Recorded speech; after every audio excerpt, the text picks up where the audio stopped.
এই কয়েকটি উপায় ফলো করে আপনজনের অপমানের জবাব দিন।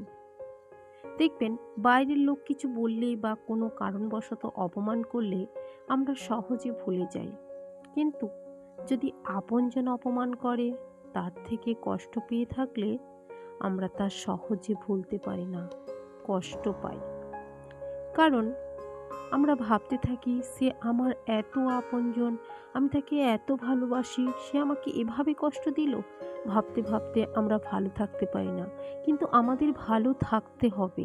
তাই আজকে এমন 5টি বিষয় নিয়ে আলোচনা করব, যা ফলো করলে আমরা ভালো থাকতে পারবো।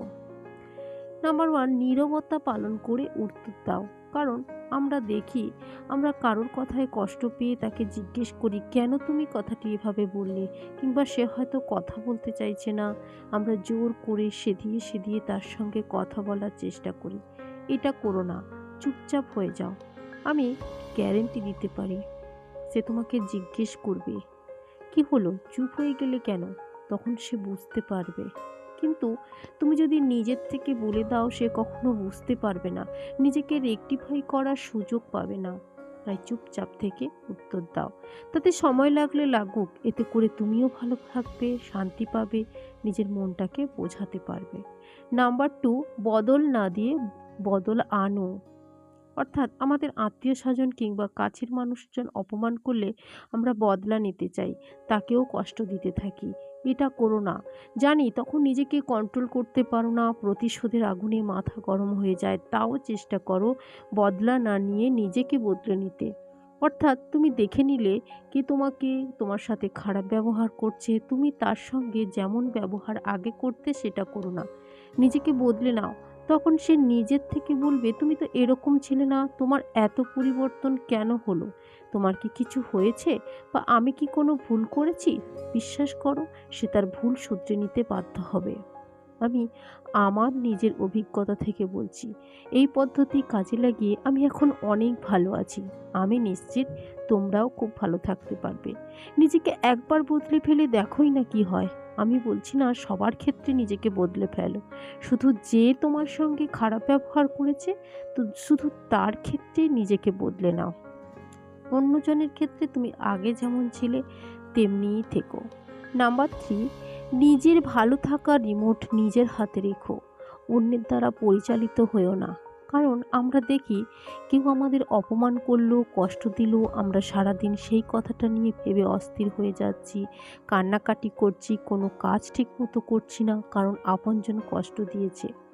আর যে তোমাকে কষ্ট দিয়েছে, সে তো ওইসব নিয়ে ভাবা দূরের কথা, কোনো অনুশোচনাই নেই, সে হাসছে, তার যা যা কাজকর্ম সে দিব্যি করছে, কোনো কষ্ট নেই। আচ্ছা, সব কিছুই কি এতটাই সস্তা যে তুমি হাসবে না কাঁদবে, কিভাবে ভালো থাকবে, সেই রিমোটটা কেন তুমি অন্যের হাতে তুলে দেবে? সে তুমি নিজেই ঠিক করবে। তুমি কিভাবে ভালো থাকবে, কি করলে তুমি ভালো থাকবে, সেটা সম্পূর্ণ তোমার ব্যাপার। তাই তোমাদের কাছে আমার একটা রিকোয়েস্ট, নিজের ভালো থাকা রিমোট অন্যের হাতে তুলে দিও না। এতে করে আর কিছু পাও না পাও, আমি নিশ্চিত গ্যারেন্টি দিতে পারি, বারবার দুঃখ আর কষ্টটা পাবে। কারোর ওপর নিজের ভালো থাকার দায়িত্ব নিও না। নিজের ভালো থাকার দায়িত্ব নিজেকে নিতে হবে।